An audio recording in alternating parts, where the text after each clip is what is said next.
Fifth battle is going to be a good one as they run down these last 3 laps. We've got a lap to go. Before we go racing, before we do, we'll remind you that you can get the inside scoop on the latest in the sporting world when Len Berman hosts ESPN Sports Forum, twice weekly. Panel of sports experts gather to analyze, comment, and speculate on sports, teams, personalities, and more.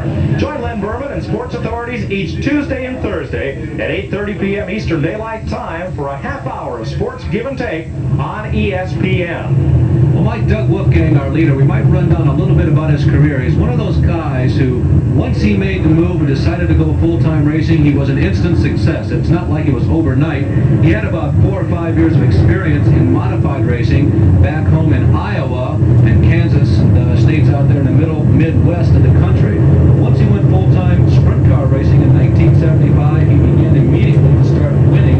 In 1976, he was the unofficial king of the Outlaws. The circuit began to travel around with the official name of World of Outlaws, and he won more races in 76, his sophomore season as a sprint car driver, than anybody else. Not only was he the unofficial World of Outlaws champion, but in all, he won over 70 main events in that 1976 season. In 1977, his 3rd season as a sprint car driver, he won the Knoxville National Race for the first time in his career, driving for Bob Trossel.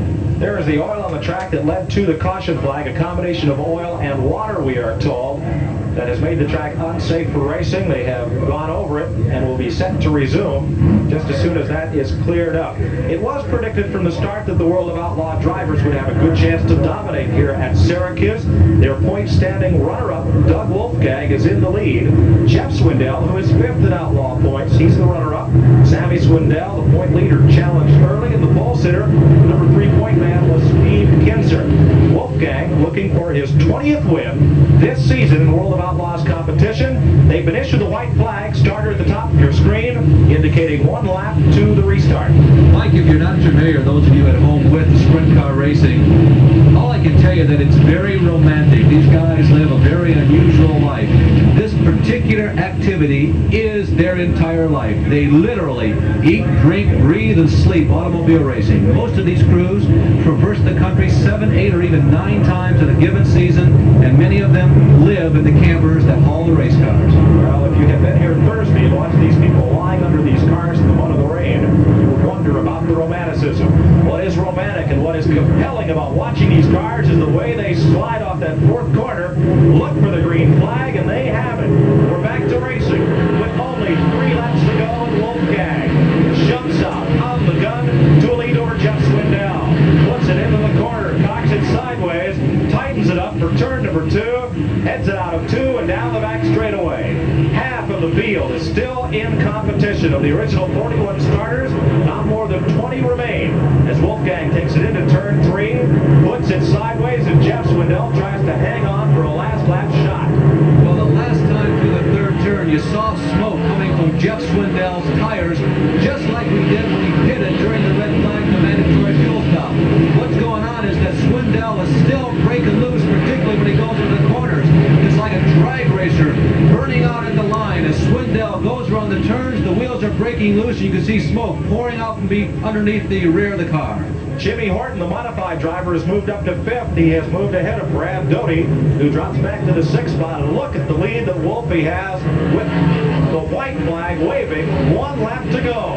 In the Syracuse Supernationals, Doug Wolfgang is less than a mile away from perhaps $15,000, counting contingency awards from participating manufacturers. Swindell is in the 2nd spot. Bobby Weaver rides 3rd. Steve Smith is 4th. Jimmy Horton is 5th. In 6th is Brad Doty.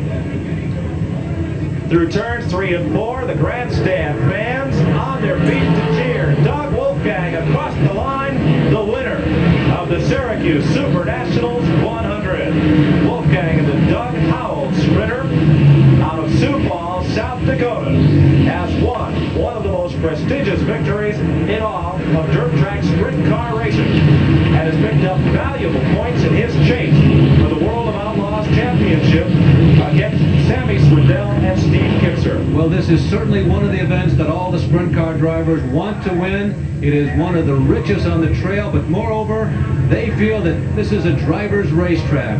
The drivers take pride in being able to go fast on this super fast 1 mile dirt track. They spend their entire season on quarters, thirds, 3/8 and half-mile racetracks. They consider the high speeds that the mile affords them the opportunity to run with the most serious and the truest of all the challenges.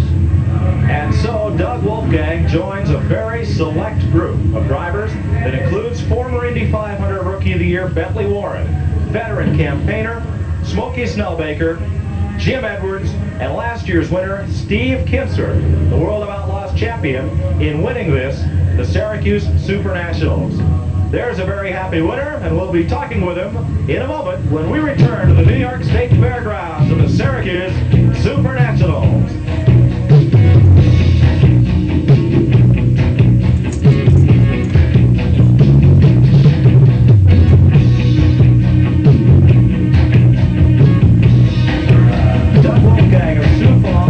Dakota picks up his 20th win of 1981, scoring $15,000 in the Syracuse Super Nationals and setting a new track record of 28.874 seconds around the top Syracuse mile. And Wolfgang really lets it fly in victory lane, where he's standing with Carter also. Doug Wolfgang, it looked like Steve Kinser was going to be the man to beat and break the record, but my gosh, you got it yourself. What kind of things did you change in order to take that victory?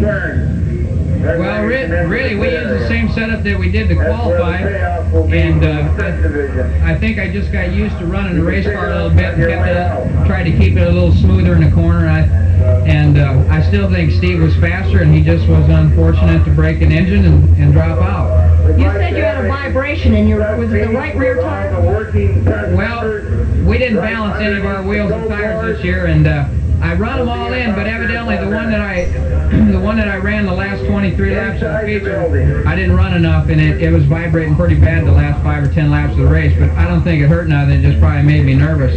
Made you nervous, yeah. What about when Sammy got around you, and how did you feel about that?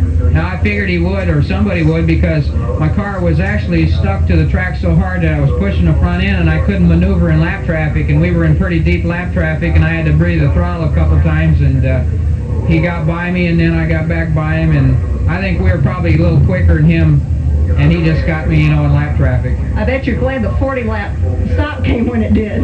Yeah, I was. All right. Good luck to you on your future ventures with the World of Outlaws, and congratulations on your win today. Doug Wolfgang, the winner here at Syracuse in the Super National Sprint Car Races. Jeff Swindell finishes second. Bobby Weaver comes up from 23rd to 3rd.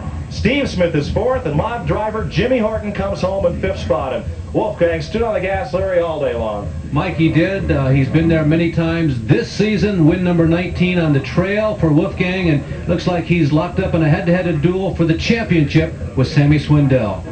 Terrific event as Wolfgang takes home $15,000 from the overall purse of $75 grand, and that will probably be his biggest payday. Micah, really well. I also want to make mention of Sammy Swindell, who stayed in there even though he was 2 laps down near the end. For Carter Alsop and Larry Newber, this is Mike Joy. So long from the New York State Fairgrounds in Syracuse, New York.